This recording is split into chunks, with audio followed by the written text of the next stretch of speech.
কারো 300 টাকা দিয়েও বাজার মিল্লা যায়, কারো 30,000 টাকা দিয়া গেছে, মাছে কিনে লাইছে 28,000 টাকা, আরো খরচ বাকি রয়েছে, আরো আসছে 9টা টাকা আসার বুধা 2,000, বুঝেন নাই? আর ওই বেচারা 300 টাকা দিয়েই কি করে ফেলছে, প্রয়োজন পূরণ হয়ে গেছে। তো প্রয়োজন পূরণ হওয়া, হাজাত পূরণ হওয়া, এটা না দরকার। টাকা তো 3 কোটি, ঋণ তো 6 কোটি, বিল্ডিং গার্মেন্টস তো 60টা, কিন্তু লোন তো 200 কোটি। আমার কথা কয় না? হাজার হাজার বড় লোক, লক্ষ লক্ষ কোটিপতি এই দেশে, এই সমাজে হাসে কিস্তিতে, কাশে কিস্তিতে, হাঁটে কিস্তিতে, তার গাড়ি, তার ঘর, তার আসবাব, তার বাড়ি, তার বিল্ডিং, তার রুম, তার বাথরুম, তার টাইলস, তার হাসি কাশি সব লোনের উপরে, কিস্তির উপরে, কিস্তির উপরে, সব কিছু, সব কিছু, সব কিস্তি, সবে কিস্তি, সব কিস্তির উপরে। হারামখোর, হারামখোর কোনোদিন তৃপ্ত হয় না, নাফরমান কোনোদিন তৃপ্ত হয় না বাপ। এজন্য চলেন রাত গভীরে সিদ্ধান্ত নেন, আল্লাহকে ভোলা যাবে না। যুবক, আল্লাহকে ভোলা যাবে না। নওজোয়ান, আল্লাহকে ভুলো না ভাইয়া, আল্লাহকে ভুলো না। এরে দোস্ত, কেমনে বললে বুঝবা? একটা মানুষ হইল বুঝেন রে ভাই আজকে। তাহলে তাহলে প্রিয় ভাই, প্রিয় ভাই বলো তাইলে, দোস্ত আমার বলো, তোমার নিরাপত্তা কে দিল? রাত নাই, দিন নাই, একটা সেজদা দেয় না, এক ওয়াক্ত নামাজ পড়ে না, সারা দিন সারা রাত মোবাইলে নারী ছবি, অশ্লীল দৃশ্য আমরা দেখতেছি, হারামের উপরে আছি। বয়স্ক মানুষ, বুড়া হয়ে গেছে। আরে চাচা, আপনি 60 বছর, আপনি এখনো টেলিভিশনের মধ্যে বসা বসা নর্তকীর ছবি দেখেন, নাটক সিনেমা দেখেন। আরে বেশরম বুড়া, লজ্জা হবে কোন দিন? আর এই বুড়া চাচা, শরম হবে কোন দিন তোমার? 60 বছরও বেড়ি দেখার অভ্যাস নাই, 60 বছরও বিড়ি খায় মানুষ, 60 বছরও কথায় কথায় গালি দেয়, 60 বছরও কিস্তি নেয়। গুনাহ ছাড়বেন কোন দিন? কথা বলে না, গুনাহ ছাড়বে কোন দিন? এমন বুড়া মানুষ এখনো প্রত্যেক দিন মনে হয় অফিস টাইম, চা দোয়ানে বসা, এটা যেন ডিউটি, উনার সরকারি চাকরি। 2-4-5 ঘন্টা নারী ছবি, নাটক, সিনেমা। আর জিজ্ঞাসা করবেন না খবরে না কদ্দুর শুনি, কদ্দুর খবর শুনে গপ মারেন, কদ্দুর খবর শুনেন। তো খবর কি মানুষে চোখ দিয়ারই শোনে? মানুষে কি চোখ দিয়ে নি শোনে? কি দিয়া? তো আপনি যদি সাইয়া রয়েছেন বেটির দিকে, আপনি না বলে খবর শুনি, তো আপনি দোকানের উল্টা দিকে বসেন, আপনার কানে শুনলেই তো হয়েছে খবর, আপনি সেদিকে ফিরা বইয়েন। বোঝেন নাই আমার কথা? আপনি না বলে খবর শুনতে গেছেন, তো তো শুনলে তো কানে যথেষ্ট, শুনবার জন্য তো দেখতে হয় না। কথা বলেন না, তো আপনি সেদিকে ফিরে বইয়েন। হ্যাঁ, ওইদিকে ফিরে দিলাম রে, বইবিন কয়দিন আমরা দেখি। হ্যাঁ, এরপরে বলবো কি ও আর কিছু না, একটু লাইরা ছেড়ে দাও না, লাইরা ছেড়ে দাও, এত অসভ্য কিছু আসেনি দেখাও। লাইরা ছেড়ে নইলে আর কি দেখাইব? এর চাইতে জঘন্য খারাপ কিছু আর নাই তো কি? নাউযুবিল্লাহ। যদি কারো লজ্জা লাগে, যদি বলেন মুরব্বী মানুষের বুঝি মানুষ এডি কয়, তো আপনি ছেড়ে দেন, তাহলে আর আমাদের কইতাম না। কথা বলেন না কেন? আর যদি বলেন আমি এটা করি না, তো আমি কি আমাদের বলছি নাকি? তো আপনি চেতেন কা? কথা বলেন না কেন? আপনার কি বলছি নি আমি? তো আপনি ভালো হইলে তো আমার অসুবিধা কি? আপনার তো বলি নাই। আর যে এই পরিমাণ বদভ্যাস, উনি ছাড়বে না কেন? আমরা চাই আমার চাচা যেন হয় জান্নাতি, দাদা যেন হয় জান্নাতি, সন্তান যেন হয় জান্নাতি, স্ত্রী যেন হয় জান্নাতি। এক মুমিন কি এটা চাইবে না? তাইলে ইমানদারের চাওয়া তো এটা, পুরা ফ্যামিলি জান্নাতি হওয়া, পুরা পরিবার জান্নাতি হওয়া। নাহলে আমরা দাদার জন্য দোয়া করাই কা, যদি দোয়া করে দেন আমার দাদার লাগিয়া, আল্লাহ যেন আমার দাদারে মাফ করে দেয়।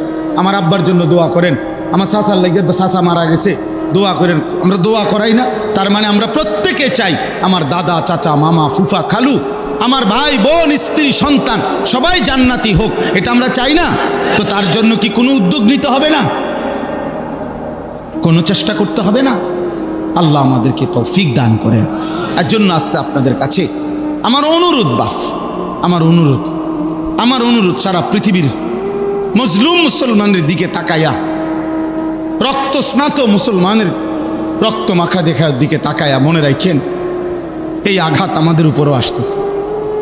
যুবক ছেলেরা, তোমরা যে পরিমাণ আল্লাহর নাফরমানি করছ, ছেলেরা তোমরা যেভাবে সারা রাত নারী, ছবি, মোবাইল নিয়ে ব্যস্ত হয়ে গেছো বন্ধু, এই চোখের এই পরিমাণ গুনাহ এক অঙ্গে, এই চোখ দিয়ে যদি রাত্র দিন তুমি একটি অঙ্গ শরীরের এত গুনাহ যদি শুধু এক অঙ্গ দিয়ে করো, আহা বন্ধু, বাকি দেহের কি অবস্থা? আরে ভাইয়া, এই অসভ্য অভ্যাস, এই বদভ্যাস একদিন আমাদেরকে ফকির বানাবে, একদিন ফকির বানাবে। কত টাকা অনাদরে, অবহেলায় আমরা এভাবে খরচ করে ফেলতেছি। আর মজলুম ভাই, ছোট্ট বাচ্চা 12 কিলোমিটার পায়ে হেঁটে একটা রুটির জন্য হাত পাচ্ছে। একটা রুটি যখন মিলছে, রুটিটা নিয়ে যখন ফিরতেছিল, তো বুলেটের আঘাতে ওই ছেলেটার বুকটা ঝাঁঝরা হয়ে গেছে। এই রুটি হাতেই শহীদ হয়ে গেছে। ইমানদার মুসলমানের হালাত যখন এমন, আর আমার সন্তানরা অকাতরে বাবার কষ্টের, মেহনতের উপার্জিত টাকা এইভাবে রাতকে রাত, দিনকে দিন অনাদরে শেষ করে দিচ্ছে। এই জন্য বললাম এটা জরুরি বিষয়। সেটা আমার বিষয় না, আমি আয়োজক না, আমি হলো বলার দায়িত্ব। শোনা যায় না না যায় এটা তো আমার দায়িত্ব না, ঠিক না? আমার দায়িত্ব হলো বলা। আমি বলতে আছি, আমি বলতেছি না, এটা হলো হুজুর আমি কথাই দি কর না, তাইলে না আমার অপরাধ। আওয়াজ শোনা যায় বা না যায় এটা ইন্তেজামওয়ালাদের ফিকির করে। আচ্ছা চলেন, তাইলে আমার বলার উদ্দেশ্য, যে শুনতেছেন শুনে, তাইলে আমার বলার উদ্দেশ্য হলো আল ইস্তেমা, মনোযোগ। নওজোয়ান ভাই, তোমাদের কাছে অনুরোধ ভাই, এটা এক ধরনের মানসিক বিকৃতি যে সারাক্ষণ মোবাইল ধরে থাকা, যে কোনোখানে যে কোনো কিছু দেখলেই।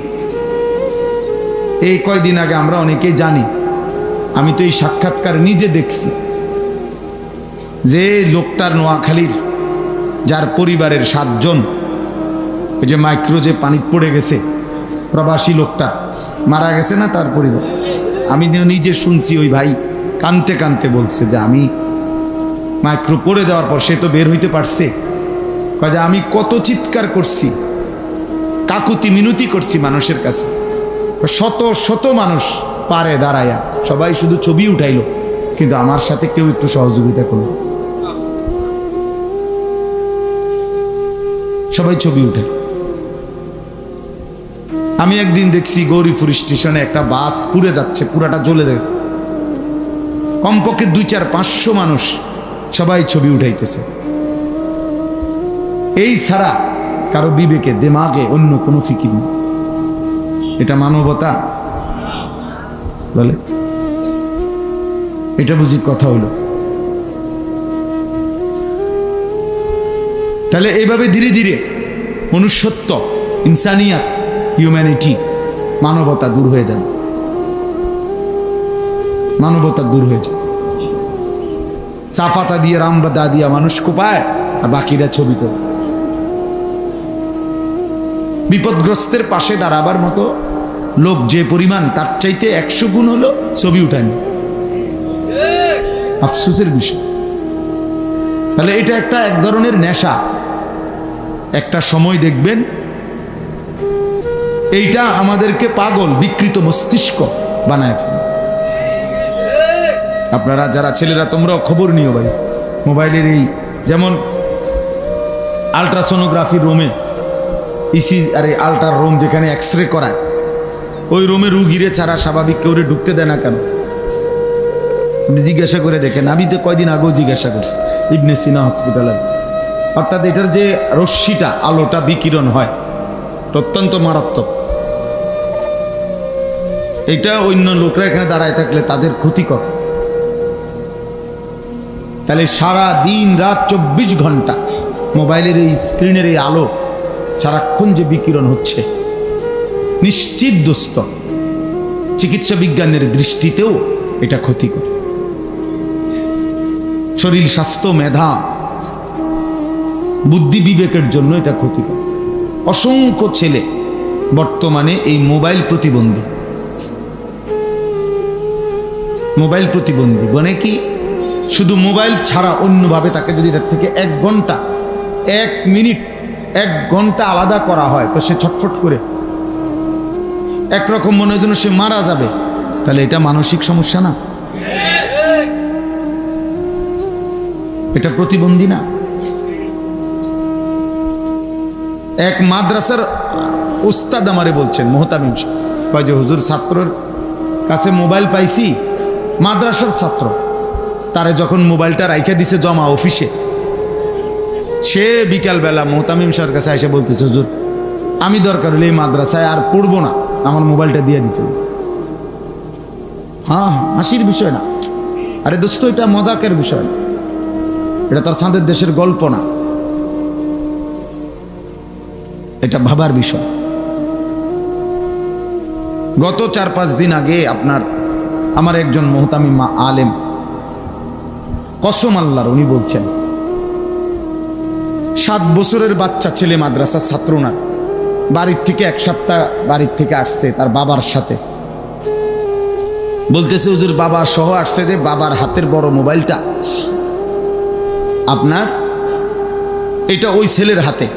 মাদ্রাসাও যখন আসছে পড়ছে তখনও ছেলের হাতেই মোবাইল। আর ওই বাবা মাদ্রাসার দফতরে গিয়া, অফিসে গিয়া মাদ্রাসা বাচ্চার পড়ালেখার বা বেতন আদি সহ কোনো কথাবার্তা বলতেছে, আর বাচ্চা এটা হাতে নিয়ে তার রুমে ঢুকছে। ঢুকে ঠিক তার সমবয়সী বাচ্চা, 7 বছর মাত্র বয়স। কসম আল্লাহ, ওই হুজুর বলতেছে আরেক ছেলে গিয়া হুজুরে জানাইছে যে হুজুর দেখা জানাইছে, এই ছেলে ওই ছেলেরে উলঙ্গ ছবি, নেকেট ছবি কোথায় দেখায় মোবাইলে, তার বাবার মোবাইল থেকে খুলে দেখায়, একেবারে বিবস্ত্র ছবি।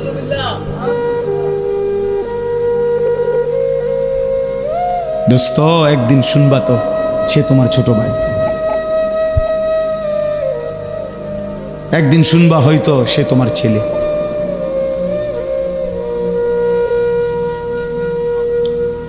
তখন বুঝবা অসভ্যতা আর মুসিবত কাকে বলে।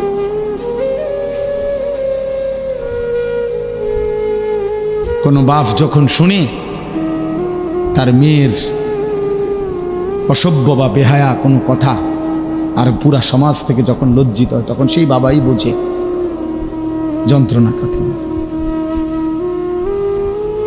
কোনো বাপ যখন দেখে তার ছেলে কোনো মেয়ে নিয়ে ভাগ্যে গেছে, অথবা কোনো মেয়ের সাথে অপকর্মে ধরা খাইছে, তখন সেই বাবাই বোঝে তার কলিজার মধ্যে কি ব্যথা। এখন তুমি বুঝবা কেমনে এটা? কোরআনুল কারীমের মধ্যে স্পষ্ট আয়াত আছে, সূরা নূরের মধ্যে। আমি ওই আয়াত থেকে এক অংশ থেকে আমি পড়ছি। আল্লাহ তাআলা বলছে, ইন্নাল্লাযীনা ইউহিব্বুনা আন তাশিআল ফাহিশা ফিল্লাযীনা আমানু লাহুম আযাবুন আলীমুন ফিদ দুনিয়া ওয়াল আখিরাহ। এদিকে তাকান, আপনারা এদিকে, আপনারা ওইগুলো তাকাইয়ে তো ঠিক করতে পারতেন না। আপনারা সবাই মিলে মাইক ঠিক করতে পারবেন? কথা বলেন না তো। তাহলে ভাই আপনি এদিকে সেদিকে তাকাইয়া কি করেন? ওরা পারলে ঠিক করুক, ওনারা তো চেষ্টা করতেছে ওনাদের মতো। আমরা সবাই বুদ্ধি দিলে হইব নি? তো লাভ কি আর শুধু শুধু বুদ্ধি দিয়া? যেখানে প্রয়োজন নাই বুদ্ধি দরকার কি আমার? ওনারা ফিকির করছে। তাইলে বললাম, আল্লাহ তাআলা বলেন, যারা ইমানদার মুসলমানের সমাজে অশ্লীলতা ছড়িয়ে দেয়, অসভ্যতা ছড়িয়ে দেয়, বেহায়াপনা ছড়িয়ে দেয়, এটা পছন্দ করে, আল্লাহ তাআলা বলছে, শোনো আমি কিন্তু অবশ্যই তাদেরকে কঠোর শাস্তি দেব ফিদ দুনিয়া ওয়াল আখিরাহ। সরাসরি কোরআন শরীফের আয়াত। দুনিয়াতেও আখিরাতেও। আল্লাহু ইয়ালামু ওয়া আনতুম লা তা'লামুন। কিন্তু শাস্তির ধরন, কাকে কিভাবে বেইজ্জতি করব, সেটা আমি আল্লাহ জানি, তোমরা জানো না। সবার ধরন একরকম। সবার মাথা তুললে আছাড় দেওয়াটাই শাস্তি না? যে বাবার উঁচা মাথাটা ছোট হয়ে গেছে, এটা কি শাস্তি না? যে মায়ের উঁচু মাথাটা ছোট করে ফেলছে মেয়েটা, এটা কি বাবার মায়ের শাস্তি না? তাইলে যে স্বামী 26 বছর 30 বছর 20 বছর 16 বছর বিদেশ করে, ওই বেচারা যখন মাথার ঘাম পায়ে ফেলে রক্ত পানি করে একটা একটা টাকা জমা করে বুকে বাইন্ধা যখন এই টাকাগুলো পাঠাইয়া 16 বছর পরে 12 বছর পরে সেই স্বামী যখন শুনে জানে তার স্ত্রী পরকীয়ায় আসক্ত, অন্য পুরুষের সাথে হারাম সম্পর্ক, ওই বেচারার মাথাটা তখন কই থাকে বলেন? তার 12 বছরের রক্ত পানি করাটা, তার কলিজা ছিঁড়া কষ্টের টাকাটা। আমি তো কত প্রবাসী দেখছি প্রতি বছর হজ উমরায়, আমি পুরা প্রবাসীদের রুমে রুমে যাই, প্রবাসী ছেলেদের সাথে আমাকে অনেক সম্পর্ক। কি পরিমাণ কষ্ট করে রে ভাই, 14 ঘন্টা 12 ঘন্টা ডিউটি করে, 16 ঘন্টা ডিউটি করে। কথা কেউ কেউ আছে 12 ঘন্টা ডিউটি কইরা আর তো 12 ঘন্টা, তো ওই 12 ঘন্টার থেকে 6 ঘন্টা আবার আরেক কোম্পানি, ছোটোখাটো আরেকটা কোম্পানি ডিউটি করে, কইরা 18 ঘন্টা। কয়টা টাকার জন্য? ওভার টাইম করে। এরপরে আর থাকে মাত্র 6 ঘন্টা। তো বেচারা খাবে কখন, একটু বিশ্রাম করবে কখন? কাপড় চোপড় ধুইতে হলে তো সেই ধুইতে হবে, রান্না করতে হয় তো সেই নিজেই রান্না করতে হয়, এক গ্লাস পানি ডালতে হলে তো সেই, তার তো বিবি নাই, ছেলে নাই, মেয়ে নাই, স্বজন বলতে কেউ নাই, লগের রোমওয়ালা বেচারারও তো টাইম নাই, হে তোমারে বুঝি কাপড় ধুয়ে দিব। সেও তো ডিউটি করে, সেও তো কর্ম করতেই আইছে এখানে, কথা বুঝছেন? রুমমেটরা। এই মানুষটা এত কষ্টের পরে, আমার একবার গত বছর মনে হয়, না জানে তার আগের বছর, এক প্রবাসী বলছিল, হুজুর আমি 3 বার বাড়িতে ফোন দিছি, আমার বিবি একবারও ধরে না। 3 বার এরপরে ছেলের মোবাইলে ফোন দিছি, 3 বারেই ছেলে বলতেছে, আব্বু আমি গেমস খেলতেছি, তোমাকে অবসর হয়ে ফোন দেবো পরে। কসম আল্লাহ, 3 বার ছেলে আমারে বলতেছে। তৃতীয়বারের পরে উনি বলতেছেন, আমি যখন আবার ফোন দিছি, আমার ছেলে আমার একটা ধমক দিছে, হুজুর বললাম না তোমাকে খেলতেছি গেমস, বলছি না তোমাকে অবসর হলে ফ্রি হলে ফোন দেব, বারবার ফোন করতেছো কেন? ওই বাবা আমারে বলছে, হুজুর আমি কাউরে না জানাইয়া পরে আমি নিজে টিকিট করে বাংলাদেশে আসছি। 5 তলা বিল্ডিংয়ে ভাড়া রাখতাম, গ্রামের বাড়িতে না রাইখা বাসা ভাড়া দিয়ে রাখছি। 5 তলার থেকে তারে হুজুর, ওই লোকে কইছে আমার, 5 তলার থেকে তারে সিঁড়ি দিয়া লাইতে নামাইছে, নাম লাথি দিতে নামাইছি, নামাইয়া তার মারে সহ গ্রামের বাড়িতে দিয়া রাইখা এই বিল্ডিং ছেড়ে দিয়া তো আবার আইসা পড়ছি বিদেশে, যে লাগতো না আবার বিল্ডিং রাইখা। সুখে যখন ভূতে কিলাইছে, তো এখন যাও, আগের যাচ্ছে না। আপনি ঠিকের লেগে আমি বইয়া না, আমি কোনো আপনি জিগাইছি না, আমার ঠিকের দরকার নেই, কথা বোঝেন নাই? আমি আপনার ঠিক বেঠিক লাগবে না, আমার কথা হইল বাস্তবতা, আমি বাস্তবতা তুলে ধরলাম। এই জন্য দোস্ত ছেলেরা বলি, বাবা মোবাইলের এই সীমাহীন আসক্তি প্রতিবন্ধী বানাবে, বুদ্ধি প্রতিবন্ধী, মেধা প্রতিবন্ধী, অর্থাৎ যার ব্রেনে ভিন্ন কিছু কাজ করে না। আমি অনেক সময় নিজে দেখি কোনো কাজে যদি খুব পেরেশানি থাকি, তো মাদ্রাসার কোনো উস্তাদ যদি কিছু বলে, 3-4 মিনিট বলার পরে আমি আবার বলি, ভাই আবার বলেন প্রথম থেকে কি বলছেন, মানে এই 3-4 মিনিট কিছুই আমার ব্রেনে কাজ করে না। তাহলে 24 ঘন্টা যার কলিজার ভিতরে নারী আসক্তি, ছবি, মোবাইল, এই বেচারাকে দিয়া পৃথিবীর উপকার কি হবে, আখিরাতের উপকার কি হবে? ও নিজের সংসার পরিবারের জন্যই বা কি করবে, আখিরাতের জন্য বা কি করবে? নাই তো যে পরিমাণ জনগোষ্ঠী আমরা, আমাদের দুনিয়াবি উন্নতিও আরো হওয়ার কথা ছিল যদি আমরা পরিশ্রমী হইতাম। ইসরায়েলে যে ইহুদিরা মুসলমানদেরকে প্রতিদিন হত্যা করছে বন্ধু, ইসরায়েল ওদের মূল জনগোষ্ঠী সর্বমোট 1 কোটি নয়। তুমি খোঁজ লাগাও, মাত্র 92 থেকে 97 লাখ মানুষ এই ইসরায়েলের মূল জনগোষ্ঠী, 1 কোটি না। আমাগো বৃহস্পতিবারে সায়দাবাদ যাত্রাবাড়ি ঢাকায় দাঁড়াইয়া তাই মনে 1 কোটি মানুষ। ঢাকা শহরে মানে বৃহস্পতিবারে ছুটি হয়, বাড়িতে আসার জন্য সব স্টেশনে গাবতলী, ফার্মগেট, সায়দাবাদ, যাত্রাবাড়ি মিলাইলে মনে 1 কোটি মানুষ দাঁড়াইয়া। আর ওদের পুরা দেশের জনগোষ্ঠী 1 কোটি না, কিন্তু তাদের যে রাজধানী তেল আবিব, আপনি যে কোনো কেউ আপনি দেখেন খবর নিয়ে, তাদের রাজধানীর স্লোগান হইল পৃথিবীতে ইসরায়েলের রাজধানী তেল আবিবের ব্যাপারে একটা কথা প্রসিদ্ধ হলো, এটা এমন একটি শহর ইসরায়েলের রাজধানী যে শহরে কখনো রাত হয় না। জানেন যে শহরে কখনো কি হয় না মানে কি? মাশাআল্লাহ, চাচা বুঝছেন কথা।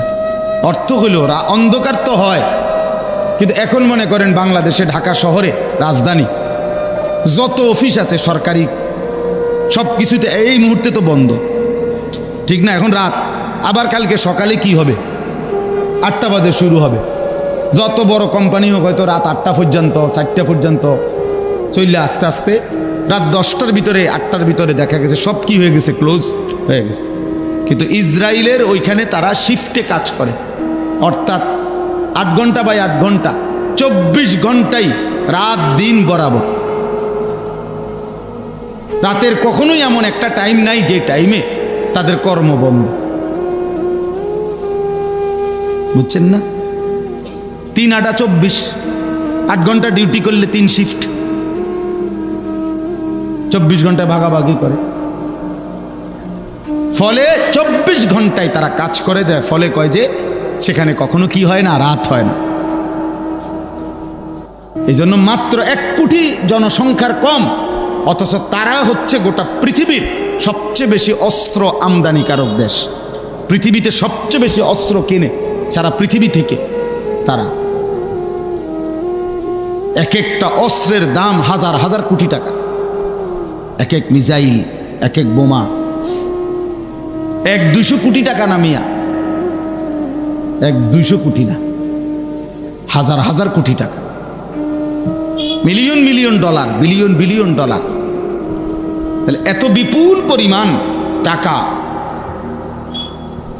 তাহলে কোনো না কোনো ভাবে তারা উপার্জন তো করে। এটা কথা বুঝেন নাই? উপার্জন করে কিনা? এটা তো হালাল হারাম ফরে পরিশ্রম করে কিনা? হারামের উপরেই পরিশ্রম করে। তো আমার ইমানদার তো হালালের উপরেও পরিশ্রম করে না।